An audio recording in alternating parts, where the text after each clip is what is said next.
Let's talk about a quest, a 30-year-long story, just packed with failures, all to invent something that pretty much powers our entire world now, the blue LED. I mean, just look around. The very screen you're watching this on, the lights in your room, those super bright headlights you see on cars. None of it, absolutely none of it, would exist if scientists hadn't figured out how to create one single missing color. For decades, we had red and green LEDs, but blue? Blue was the missing piece of the puzzle, and it was holding back an entire technological revolution. And that's really the heart of our story. Why did every major tech company in the world try and fail for 3 straight decades until one stubborn underdog engineer who was literally told to stop by his own bosses finally cracked the code? So, let's meet our hero. His name is Shūji Nakamura, and when our story begins, he's a researcher at a small, kind of struggling chemical company in Japan called Nichia, and honestly, his situation looked pretty hopeless. Yeah, Nakamura was the definition of an underdog. The little semiconductor division he worked in was basically failing. His lab, it was a mess. He literally built it himself out of scavenged parts he welded together. His experiments caused so many explosions that his coworkers just stopped coming to see if he was okay. And in 1988, his bosses, reflecting this super risk-averse culture, flat out told him to just give up. But here's where it gets wild. In this moment of total desperation, Nakamura goes over everyone's heads straight to the company's founder. He pitches this moonshot idea. Let's be the company that finally creates the blue LED. And the founder? He took the bet. He invested $3 million, which was about 15% of the company's entire yearly profit, on Nakamura's crazy idea. Okay, so to really get why this was such a ridiculously huge challenge, we need a quick and dirty lesson on the physics. Don't worry, it's actually fascinating stuff.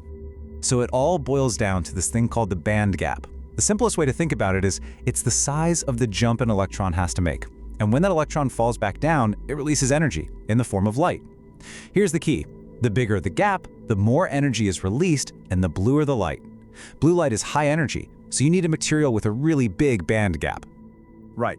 Now, an LED is basically a sandwich made of 2 types of semiconductors. You make them by doping a pure crystal with tiny impurities. N-type has extra electrons floating around. P-type is doped to have holes, which are just spots where an electron should be. You need both halves of this sandwich. And this is how it all comes together beautifully. You stick the N-type and P-type materials together, you run some electricity through it, which shoves the electrons from the N side over to the P side. Those electrons see all these nice empty holes, and they fall in. And that fall releases energy as a single particle of light, a photon. Simple on paper, but for the color blue, an absolute nightmare to pull off. You know, Nakamura's success wasn't just one eureka moment in the lab. It was a grind. He had to solve 3 totally separate, seemingly impossible problems that had stumped thousands of the world's best scientists for decades.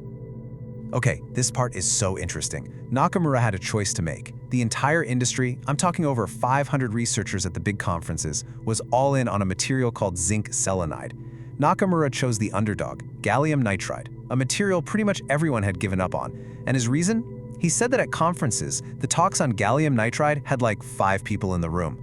He figured if he wanted to get noticed, he should pick a field with no competition. And that was the vibe.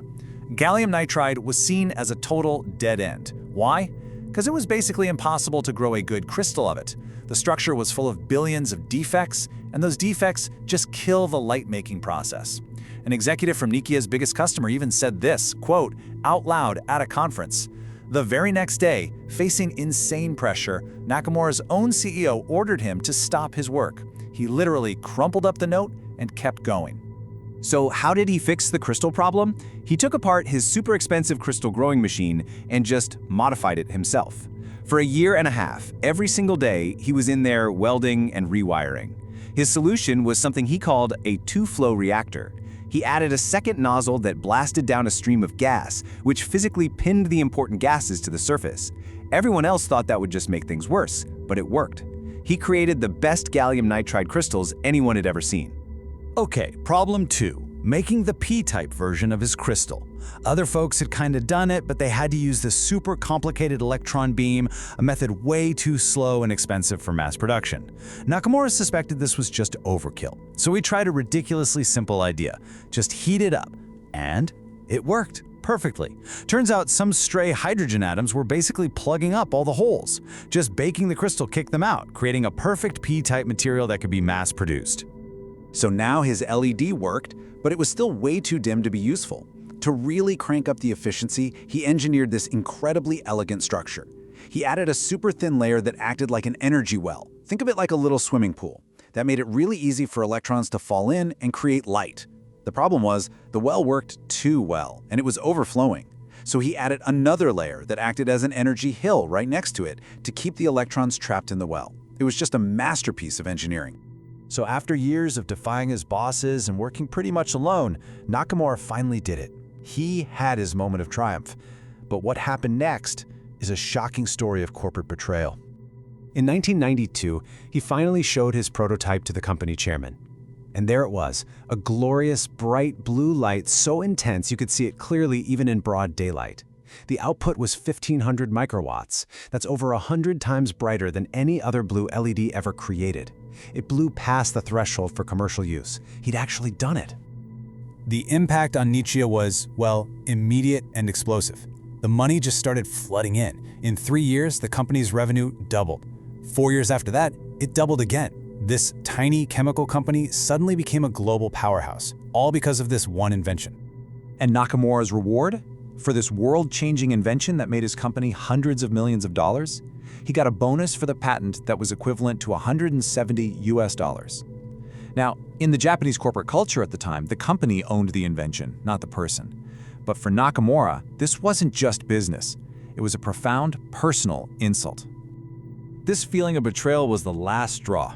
Nakamura left for a job in the United States. And then Nietzsche, in a move to punish him for his perceived disloyalty, sued him for leaking trade secrets. So he sued them right back, challenging the entire Japanese system of corporate ownership. A lower court shocked everyone and sided with him, awarding him almost $200 million. But the establishment pushed back hard.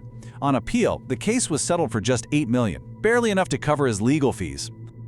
But despite all that personal injustice, Nakamura's invention absolutely sparked a global revolution. It fundamentally changed the way we see our world. I mean, just look at these numbers. The blue LED created an $80 billion global industry. But more importantly, way more importantly, lighting accounts for about 5% of global carbon emissions.